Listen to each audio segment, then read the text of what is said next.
Hello everybody and welcome back again for another Mad Hatter tutorial. Today we will be doing a tutorial on the iron farm for our Bedrock players on Dadarchy SMP.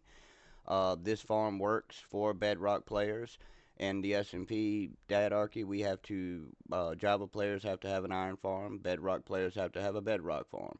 So this is a Bedrock farm for y'all Bedrock players that I do know works, has great rates, and I highly recommend building. It's one of the better designs, in my opinion, out of all of them. So let's get started.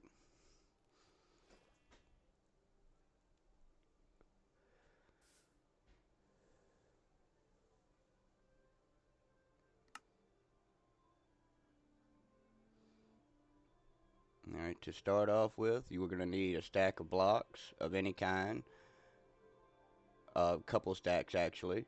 You're going to need some iron bars. If you don't have the iron bars, no big deal. You can use the same type of blocks that we have. It doesn't have to be them. We use iron blocks just to kind of decorate. Then also we're going to need about 20 of the workstations of Fletcher's. You're going to need access to a lot of water. We're going to need also approximately about 6 hoppers. I'm going to need about, I do believe, a stack and a half of stairs.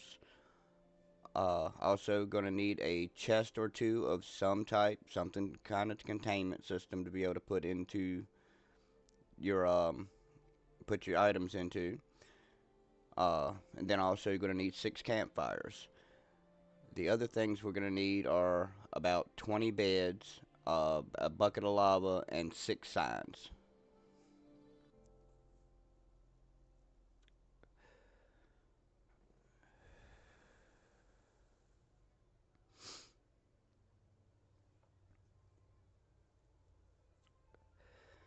Alright, so to start off with, the kill platform itself is going to be a 3x3. Then we're going to extend that kill platform out to be actually a 5x5 for our total build.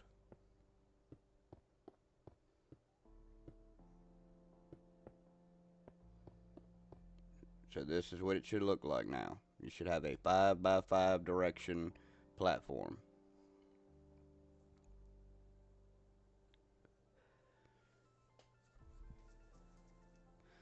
Now we're going to close in just like this around it.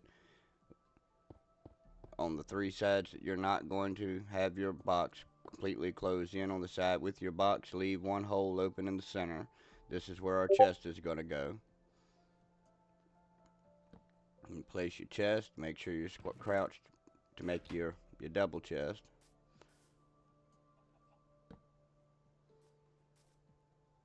Now we're going to place our hoppers. Make sure that you're crouched and that your hopper is in fact going into your chest, and make sure all your other hoppers are going into the hoppers connected to that going into the chest.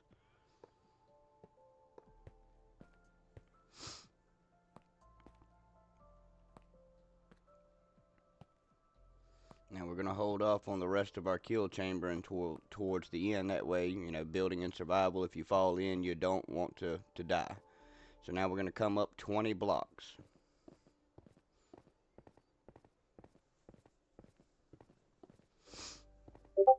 And this will ensure that our golems do in fact spawn where we want them to. Golems spawn in a radius around the head villager's bed. I do believe right off the top of my head that's about like 6 blocks up, 3 blocks down, and about 7 blocks in all direction of the head villager's bed. You don't necessarily need to identify the head villager's bed for this. So we have now got ourselves up, got us a square up here. Now we're going to just simply fill in the pillars up to that point. Now, I have done holes that were only 4x4. I recommend doing a 3x3 because the golems sometimes will get hung up if you have more than one golem up here and they won't fall through the holes like they're supposed to be, which will slow down your rates. So I do suggest using a 3x3 hole up here.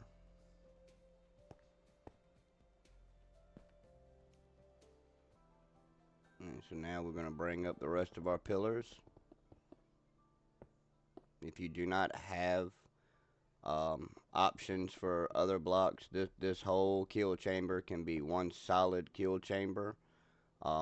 Doesn't have to be anything else. I'm going to use some glass because I do like the look of being able to watch the golems fall down through the top. So we're going to get some glass out, and I'm going to fill in this section with glass. But like I said, if you do not have access to the materials, you're limited on your resources at the moment, you do not have to use glass.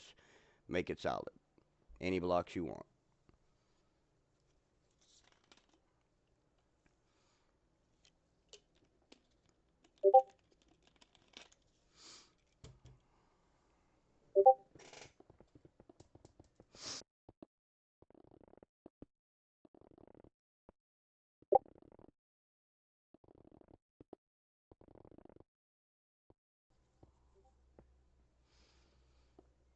Right here, make sure that you use glass over top of your chest, or at least a upside down turn stair. That way you don't block your chest in and you can still open it to get your stuff out.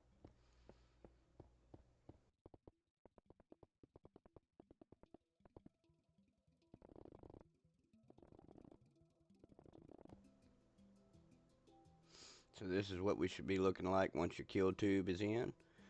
Now up here at the top, very simple, straightforward.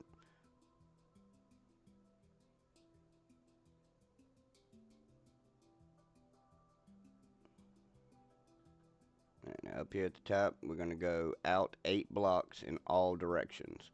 You'll count your first block that's already placed as one of the blocks. So 1, then 2, 3, 4, 5, 6, 7, 8. Do it in all directions.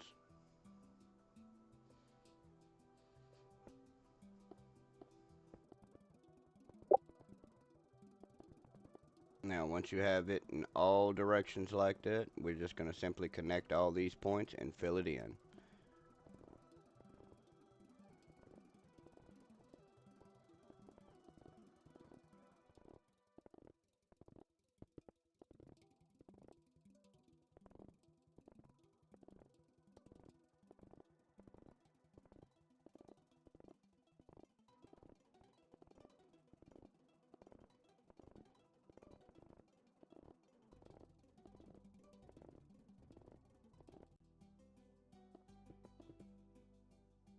So, alright, we have our area completely done. Now we're going to come to this corner. We're going to place a temporary block, hang over, place another block, and then we're going to get rid of the temporary. Then we're going to go all the way around just like this, hanging over.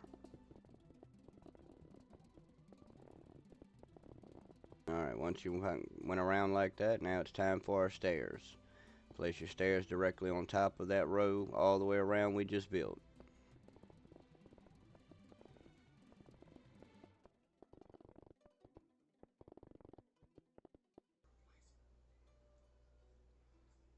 Alright, now that we've done that, it's time for our water. For those who don't know, you can build an unlimited water source right here so that you don't have to run back and forth for our water. You basically just build a 4x4 square and then place your water in each opposite corner. It creates an unlimited water source. This will make it easier for filling each of these stairs because we're going to waterlog every one of these stairs. The stairs do not work the same way as just placing water. You know, you can't place water with a block in between and it fills on stairs. They have to be individually filled, every one of them.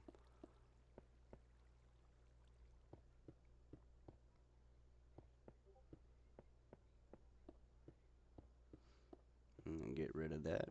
And I suggest starting in a corner because it can be kind of difficult to get the corners when the water is right beside it. And then make sure you fill every single stair. If you miss one of these stairs, it will not work properly.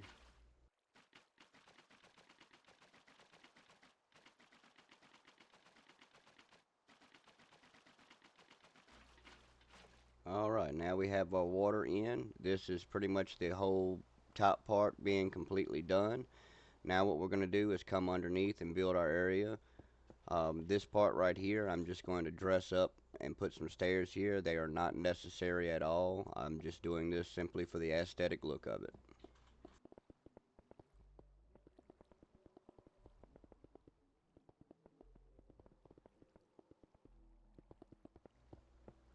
Alright, so now we are on to building our chambers that will actually hold our villagers. So, what we're going to do is you're going to come down 1, 2, 3, and then on the fourth one is where we're going to set our actual floor. So a 3 block head height. Then you're going to come out 3 blocks. And I'm going to replace my glass right here with the solid block as well.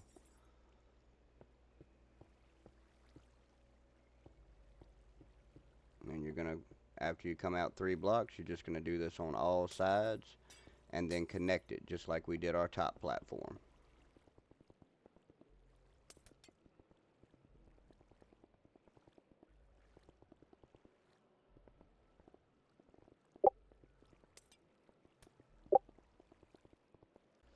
Alright, so this is what our platform should be looking like for where our villagers are going to be kept. Just like up there, we're going to place a temporary block, and then we're going to hang out, place a block, get rid of our temporary block, and then we're going to take these walls all the way around. These walls will connect straight up to the top.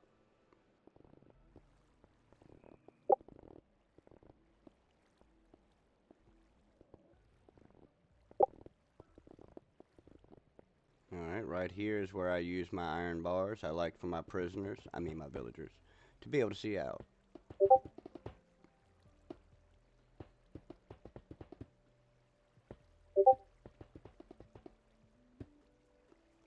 Alrighty, so now once we have that, our next step is that we're going to get our job blocks, and what I do is I'm going to take this glass out and place them right here. This keeps them out of the way so that the villagers have easy access to them. And we're going to do this 2 blocks tall, which is going to be slightly more than the 20. You don't have to put in all of them like I'm doing. I'm just doing this more for the aesthetic aspect of it. I like the symmetry of it. So we wind up with 24 work blocks in there like that. Next step is that we're going to come in and then we're going to actually lay all of our beds in now. Like I said, we need 20 beds. We're going to place our beds just like this all the way around the outside edge.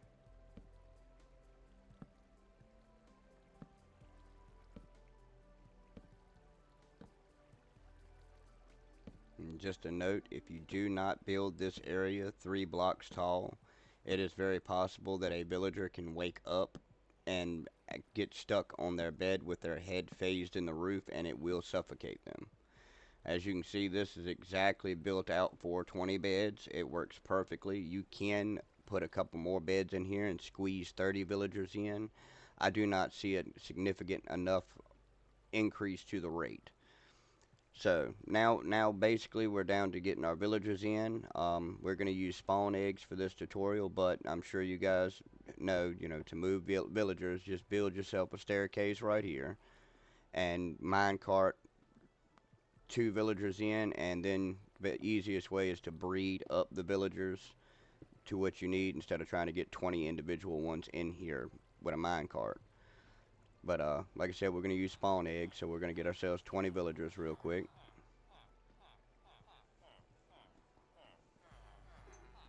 An easy way to check it as you're breeding is to come in here at night and make sure all your beds are full. That's when you'll know that you're at the maximum amount of villagers that you need. We got a couple extra in here, but that'll be okay. Alright, now our villagers are getting all linked up. Make sure they get linked in and working and all. Basically, you want to make sure you have no nitwits in here. You want 20 full-fledged working villagers. Like I said before, the Fletcher works continuously. One of the main reasons we use the Fletcher is that even when it rains, they will work. I'm going to put some stairs in right here just for aesthetic purposes. This is not necessary, and I see we already got our first golem spawning. If you do not see a golem straight away once all your villagers are up and working, do keep in mind sometimes the game mechanics requires the villagers to have worked for one full day cycle before you will see villagers spawn. I mean, your iron golem spawn. So now we're going to come down here and we're going to get our kill system in place. We'll have to work around the golem here. I'm going to need 6 signs, and what you're going to do is you're going to take these signs and place them on the second block up from our hoppers.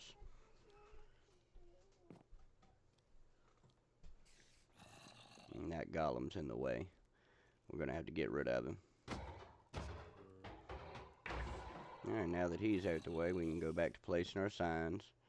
Like I said, second block up, you're going to stack them 3 deep on top of each other so that they're covering all 6, all, yeah, all 9 blocks basically. Alright, our next step is we're going to take our lava, and what you want to do is make sure that you're pointing at a block above the signs. The back wall, great place for it, and just place that block of lava right there so that it spreads out over top of all the signs. Now we're going to come in and place our campfires directly over top of our hoppers so that it will speed up the killing process. Gotta wait for this one to get out the way. Alright. Now we have all that in place. Our kill chamber is ready to go.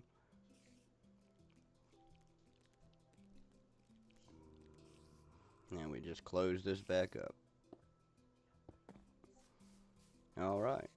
And that is pretty much it. The iron farm is built. Like I said before, I know there's many different styles of iron farms, but this one right here works the best. I find it has the best rates. It doesn't tend to break down like some of the other ones, or it doesn't spawn the golems out of the kill zone. All of our villagers in here, you're best to just leave them alone, let them work, because if you go to messing with them, it can throw off the farm. It's best to just leave them alone, let them do what they're doing. As long as you're within 50 blocks of this farm, it will continuously make you iron. Alrighty, so that will complete the farm that we're doing right now. Head back over here. I appreciate everybody who stopped in to watch and all, and I ask please like and subscribe. It helps to grow the channel. Any dads out there watching that is not part of the Dadarchy community, I implore you to come check us out on Discord. Great group of friends and guys that we all play together. You couldn't ask for a better community. So, till the next time, y'all have a good one.